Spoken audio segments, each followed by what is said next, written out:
Fala, meus queridos, eu sou Emanuel Belmiro. E eu sou Laís Lacerda. E este é o Viver Cidade, um espaço onde nós vamos discutir lá soluções para os nossos centros urbanos que possam diminuir a desigualdade social nas cidades e, claro, trazer mais empatia para os nossos centros urbanos. Sim, nós estaremos aqui a cada 15 dias discutindo e debatendo esses assuntos sobre a cidade. E cada dia, cada episódio, a gente vai trazer um convidado tinhendo muito especial para enriquecer esse debate. Pois é, Lala, e o nosso convidado de hoje, ele entende tudo sobre este assunto que nós vamos debater nesse primeiro episódio. Ele está estreando o nosso Viver Cidade com chave de ouro e o assunto vai ser o direito à cidade. O que é isso, hein, Lala? Mais ou menos assim. O que é esse direito à cidade? É tudo, é segurança, é saúde. Acesso, né? Tudo. Tudo que tem envolvendo a questão de acesso à segurança, à educação, mas também como é que a gente pode criar uma cidade com menos desigualdade, não é isso? E olha, esse nosso convidado, ele entende tudo sobre esse assunto. Estamos aqui hoje com Nabil Banduque. Nabil, muito obrigado por estar presente aqui conosco. É um prazer estar com vocês, agradecer o convite, prazer estar com o Emanuel e Laís. Estreando aqui o nosso Viver Cidade, e o Nabil, gente, para quem é de fora de São Paulo, o Nabil ele é arquiteto, é urbanista, é professor titular de planejamento urbano da USP. Ele também participou de diversas ações dentro das instâncias públicas, do poder público, tanto aqui no Brasil quanto no exterior também, viu? Tem mais do currículo do Nabil aí, Laís? Para a gente comentar? Emanuel, é extenso.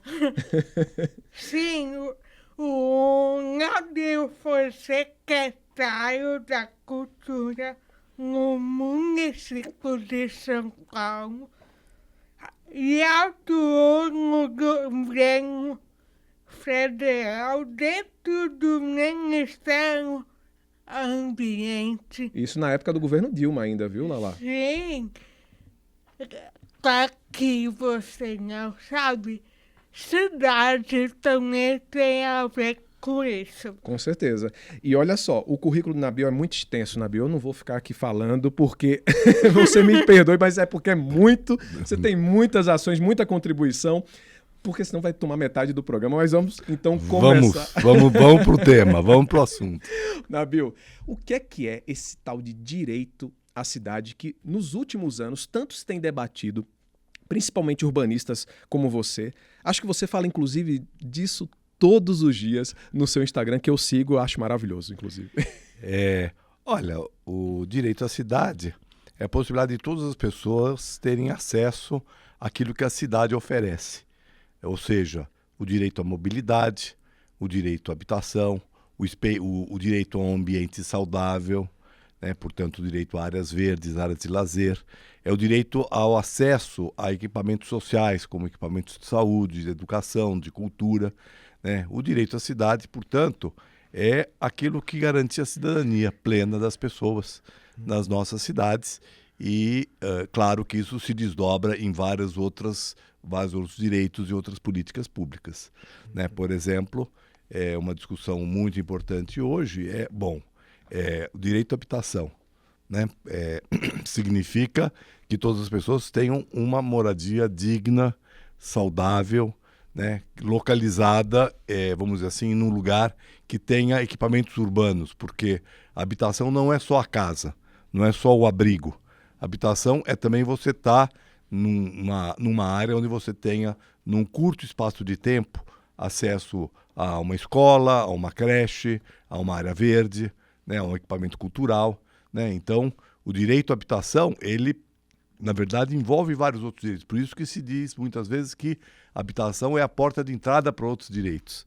Né? Porque quem não tem o direito à habitação, quem não tem uma casa, por exemplo, um morador de rua, ou mesmo um morador de uma favela, numa área de risco, né, ele tem uma enorme dificuldade até para ter acesso a outros direitos, como, por exemplo, o direito ao trabalho, né? Porque se a pessoa mora na rua, ela vai procurar um emprego e pergunta qual é o seu endereço, certo? Mas Então, a gente fala sobre essa questão da moradia exclusivamente daqui a pouco.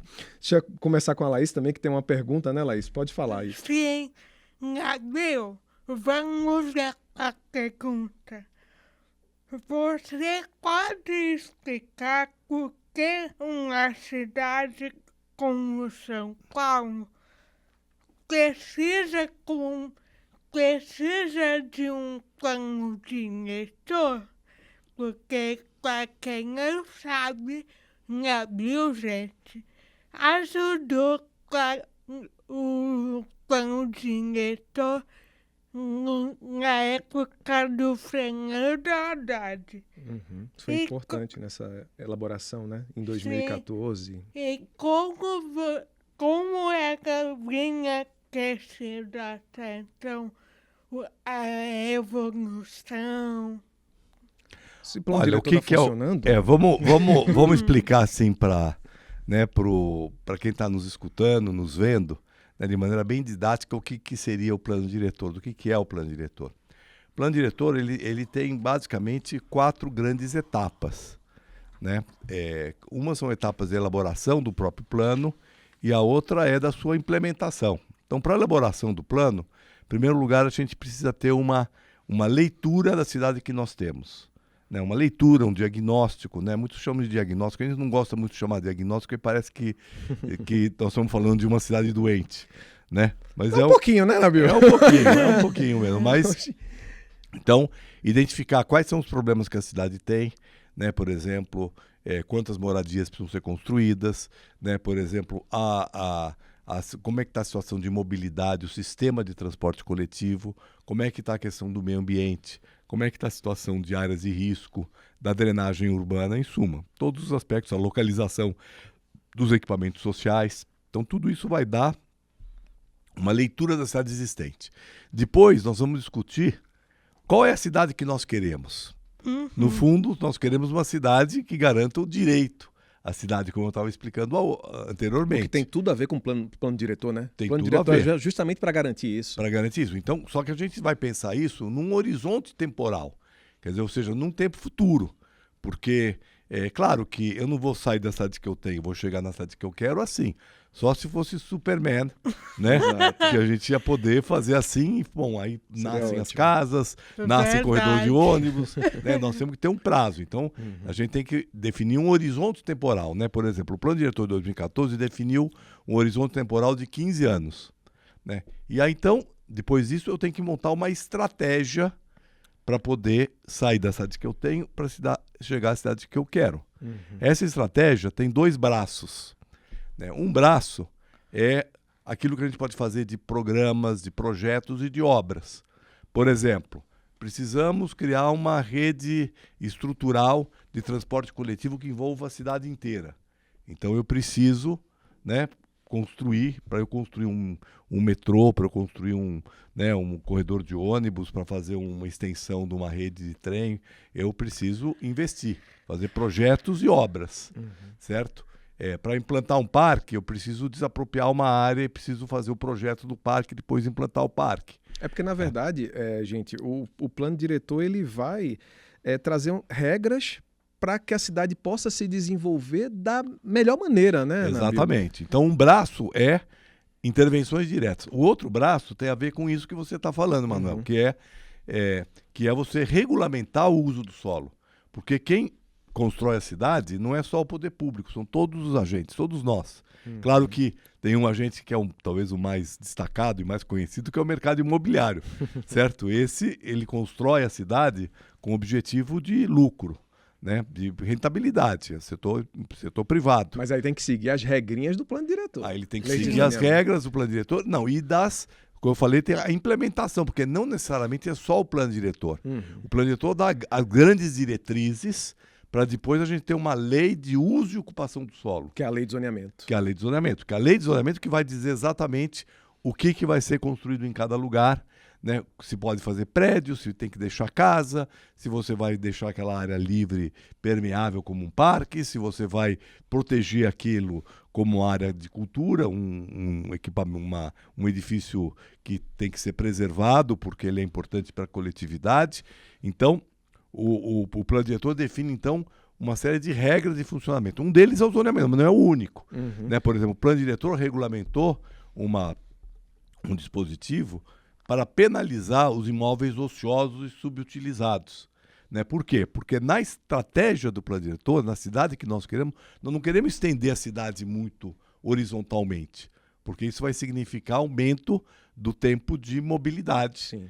E vai também afetar áreas de proteção ambiental que estão no cinturão verde da cidade. Então, o plano diretor estabeleceu que nós devemos ocupar áreas subutilizadas dentro da mancha urbana.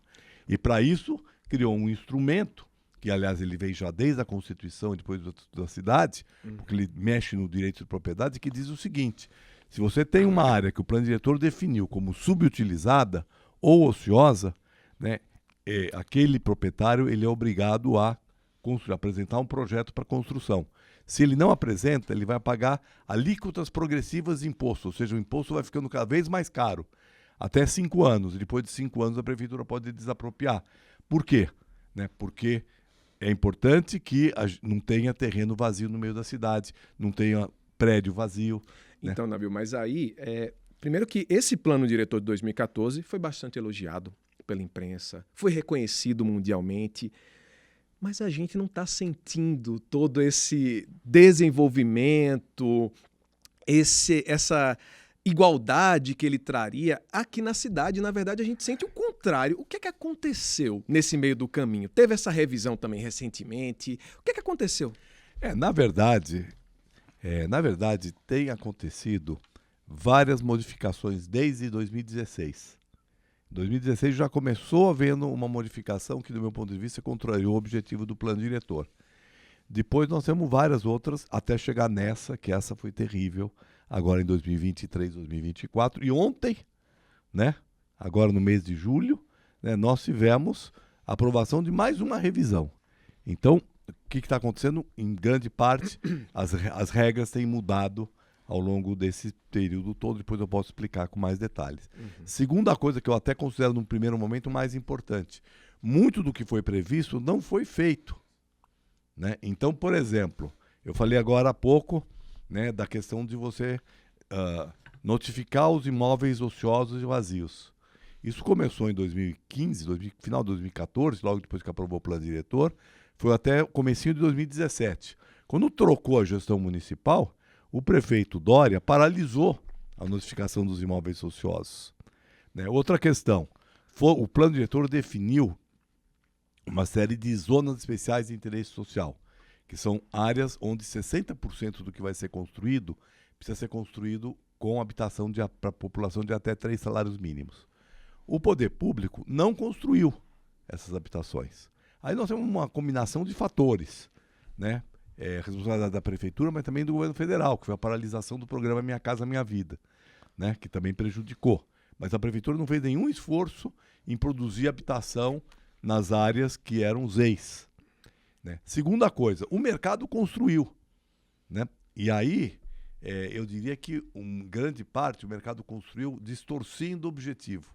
Por quê? Porque ele tinha que construir habitação de interesse social, ele construiu habitação que ela acabou vendendo para uma faixa acima de renda. Né? E aí muitas vezes foi ajustando renda. Eu tenho alguns relatos assim, muito interessantes.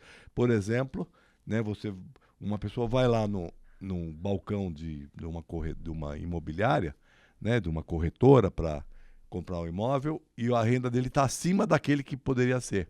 Aí o cara fala, não, mas você vai num contador, ele até indica o contador faz uma declaração de imposto de renda que suprime rendas, ele apresenta aquilo, então aquilo entra na documentação, ele compra o apartamento até com muito desconto, porque, né, as leis têm vários estímulos, E aí depois ele faz uma retificação de imposto de renda e isso fica... Então tem lá um papel, um documento que diz que ele está na faixa de renda, por exemplo, de até 3 salários mínimos, né, se for o HIS 1, a Habitação de Interesse Social 1, ou até 6 salários mínimos se for o HIS 2, só que ele não é daquela renda. Então não deu, né? Então tem várias coisas desse tipo, né? Você veja que o plano diretor propunha a gente fazer uma mudança no modelo de mobilidade da cidade, né? Com mais transporte coletivo e mais mobilidade ativa, né? Ciclovias, calçadas melhores, etc. E desestimular o uso do carro. Aí o que nós tivemos nesse período? Né? Se fez muito pouca ciclovia, se fez muito pouco corredor de ônibus, ou quase nada, e o prefeito acaba de gastar quase 6 bilhões de reais para fazer o quê?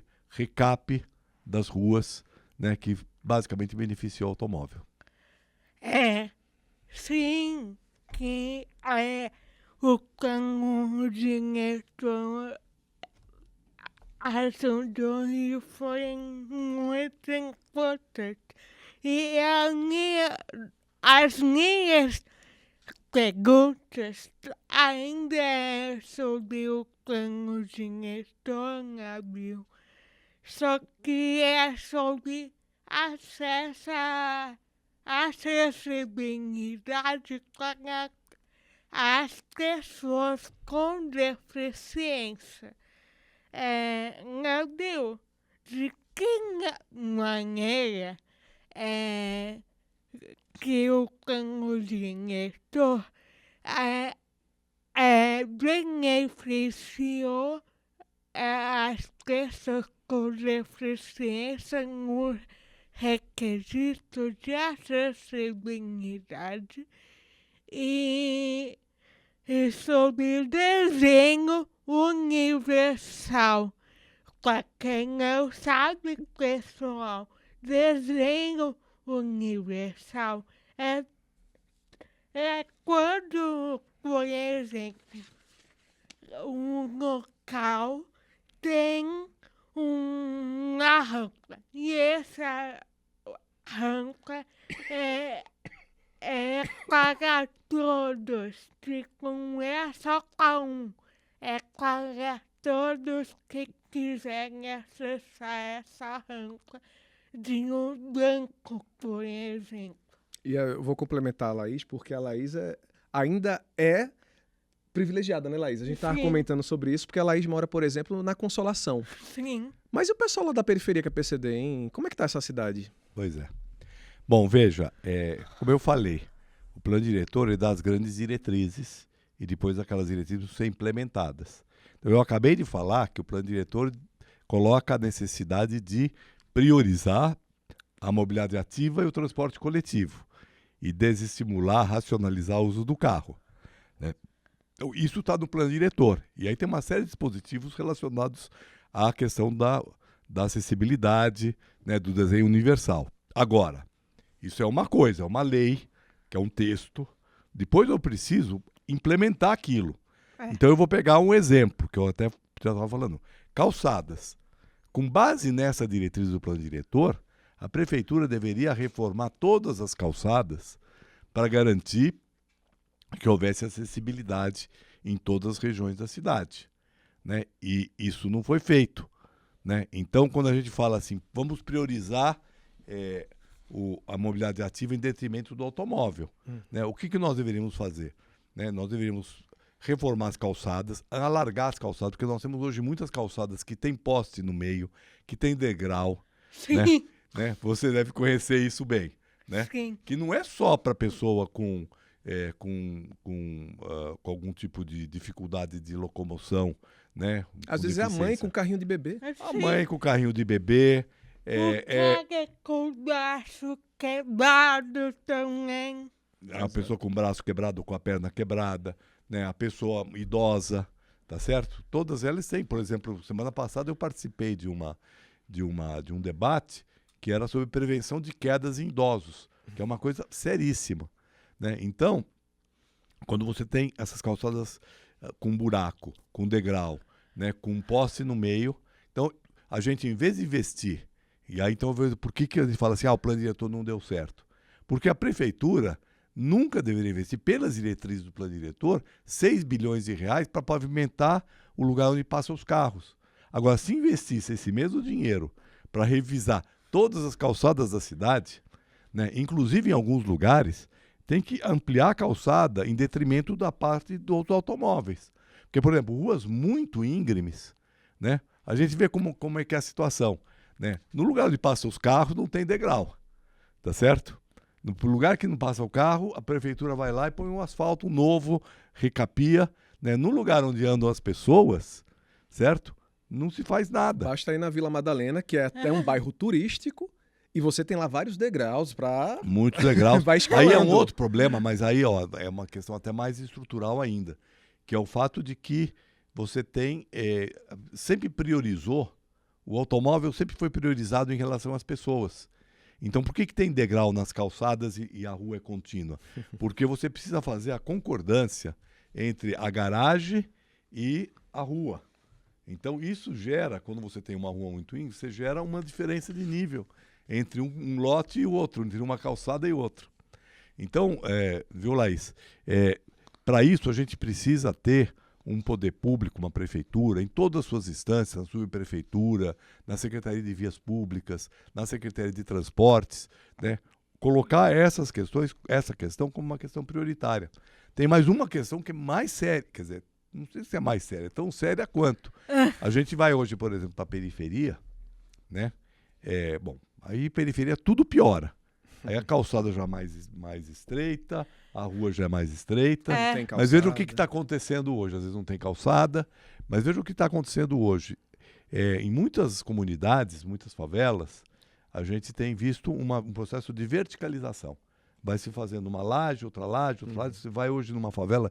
Eu conheço as favelas de São Paulo desde o começo dos anos 80. Aliás, desde o final dos anos 70. E antigamente as favelas eram um barraco de madeira, um andar só, etc.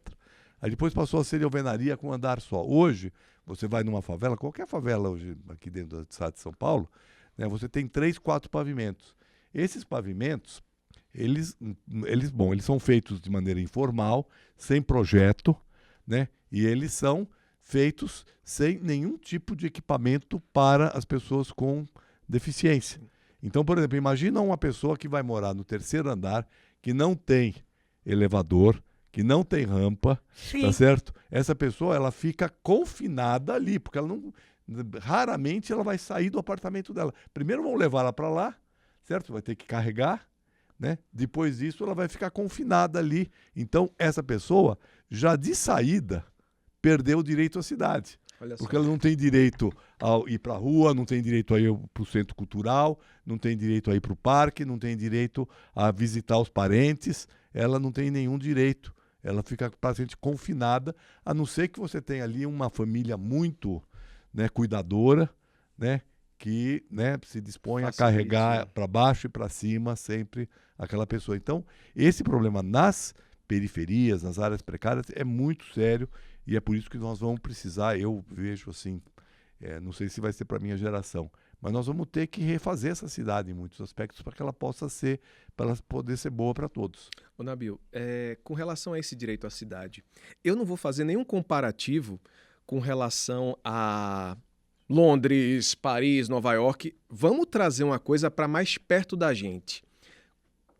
Buenos Aires, Cidade do México. Como é que São Paulo está com relação a essas cidades, no comparativo com essas cidades, nessa questão do direito à cidade? Elas estão muito mais na frente que nós. E eu coloco São Paulo, o Viver Cidade fala de todas as grandes cidades do Brasil, mas eu coloco São Paulo porque geralmente as outras capitais brasileiras se espelham no que São Paulo faz. E como é que está São Paulo comparado a outras metrópoles latinas? Olha, eu acho que está mal. É claro que a gente tem que... Bom, primeiro, a gente tem que dizer o seguinte, São Paulo é uma abstração em respeito a isso. Porque quem mora nos jardins, certo? Quem mora num lugar que tem calçada larga, que é arborizada, né? Que tem equipamentos sociais, que tem emprego próximo, né? Tá numa situação muito diferente de quem está na periferia, como nós acabamos de falar. Então, né, eu vou ter que... Se eu for comparar, por exemplo, o chamado Centro Expandido de São Paulo, né? Que é onde moram 2 milhões de pessoas, 20% das pessoas, com a periferia da cidade do México, provavelmente São Paulo está melhor. Tá? Agora, se eu for comparar, mesmo o centro expandido de São Paulo, com a cidade de Buenos Aires, porque Buenos Aires, a cidade tem 3 milhões, a cidade de Buenos Aires. Depois você tem a região metropolitana, que é muito maior e que tem muitos problemas maiores. Né? Se eu comparar assim, o centro, assim, a parte, vamos dizer assim, mais, eu não gosto de usar esse nome, né? Mas de qualquer maneira, mais nobre ou mais bem estruturada de São Paulo, com a área mais bem estruturada de Buenos Aires dá de lavada em São Paulo. Né? Primeiro porque você tem, por exemplo, uma rede de metrô em Buenos Aires, nesse pedaço, muito maior que em São Paulo. O metrô que começou a ser implantado nos anos 20. Depois é uma cidade plana. Só o fato de ser uma cidade plana, aí não é um problema, é um problema do meio físico, mas é uma cidade plana. Terceiro, é uma cidade que tem calçadas muito melhores que a de São Paulo. Né? Quarto, né, é uma cidade que tem, como a gente poderia dizer, tem muito mais áreas verdes, melhor distribuídas, né? É uma cidade muito com uma arquitetura muito mais qualificada do que a arquitetura de São Paulo. Então, do ponto de vista, né, de comparar as áreas, vamos dizer assim, as melhores áreas de cada cidade, Buenos Aires está melhor que São Paulo. Agora, se eu for comparar a periferia de Buenos Aires, né, a região metropolitana com o centro expandido de São Paulo está melhor. Né? O que eu queria ressaltar, né, é que, né, historicamente, as cidades hispano-americanas, né, como Buenos Aires, como o Estado do México, como Bogotá, né, como Quito, como Caracas mesmo, né, são cidades que foram planejadas, elas foram planejadas lá na origem. Né? As cidades hispano-americanas, elas foram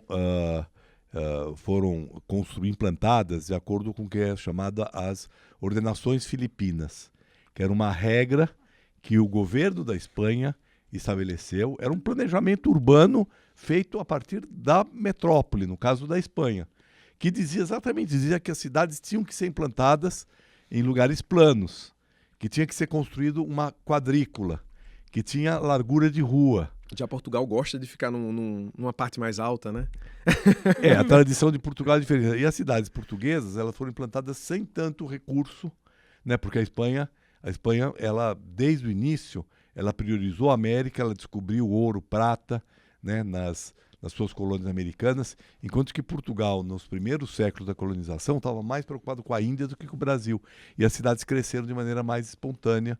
No Brasil não são todas, algumas cidades eram cidades reais, que foram. Mas então você vê que isso já é, né, da origem. Né? E até hoje, né, as cidades hispânicas, elas respeitam muito mais. Né? Não vou dizer que é generalizado, porque tem exceções, etc. Mas elas respeitam mais o planejamento urbano do que as cidades brasileiras, né, que foram construídas de maneira muito mais espontânea e muito mais liberais do ponto de vista de deixar as pessoas fazerem as coisas, as pessoas e as empresas, né, sem muito controle. Nabil, continuando aqui sobre o planejamento da cidade e tal, eu acho muito importante falar sobre as mulheres, porque as mulheres muitas vezes não vão do trabalho para casa, né, gente? Vai para o trabalho, para aquece, para cuidar colocar o filho na aquece, trabalhar em outros lugares que a mulher tem que passar porque, por exemplo, uma mulher solo, uma mulher que é mãe solo, tem uma rotina que só ela pode ter. E com que é o planejamento da cidade em relação a isso? Ótima pergunta, ótima pergunta. Olha, é super importante, eu até escrevi um artigo que diz o seguinte: uma cidade que é boa para as mulheres é boa para todo mundo, né? Porque, né, ela vai ser uma cidade que vai olhar para as pessoas, e as mulheres são aquelas que mais sofrem, né, problemas de segurança, problemas de falta de acesso, problemas de violência, né? Então a cidade precisa, eu vou falar de alguns aspectos importantes. Em primeiro lugar, eu estava falando muito de calçada, né? É. De carro, né? Calçada e meio fio, o lugar onde os carros andam.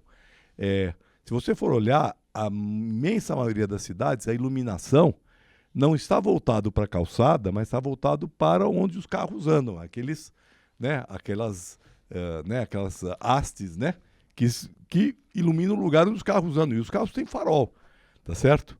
Então, é menos importante a iluminação para os carros, não que não seja importante, também é importante ter na área dos carros.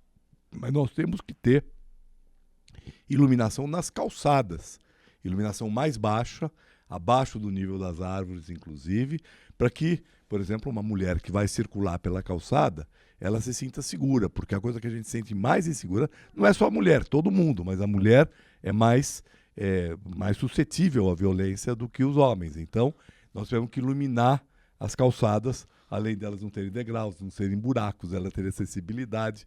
Então, projetar uma calçada boa é muito importante para a mulher. Segunda coisa importantíssima, né, como você falou, a mulher, também não é só a mulher, mas, né, ela faz percursos, né, quer ver, quando a gente fala mulher, a gente também já está naturalizando uma questão, né, que é a mulher que leva a criança na creche, que é a mulher que faz as compras, tá certo? Quando a gente está pensando na questão de equidade de gênero, isso deveria ser, né, dividido igualmente entre o homem e a mulher, entre o pai e a mãe, etc. Mas hoje, na nossa sociedade, ainda, infelizmente, né, essas atividades não são distribuídas de maneira igual. Então a mulher faz mais percursos. Imagina, né, por exemplo, uma mãe que precisa levar a criança na creche, né? Ela tem que sair de casa, deixar a criança na creche e ir para o trabalho. Nós não temos, né, horários que são compatíveis com isso. Porque essa mãe, ela deveria entrar no trabalho 1 hora depois, ou meia hora depois no mínimo, né, claro, depende da localização, do horário que a creche abre. E a creche tem que funcionar até depois, né, do encerramento do horário de expediente, senão ela fica numa situação muito difícil. E ela tem que fazer vários percursos, né, muitas vezes carregando uma criança, né? Então, para isso, nós temos que ter, por exemplo, uma rede de equipamentos. Quando eu falei o direito à cidade, significa equipamentos sociais.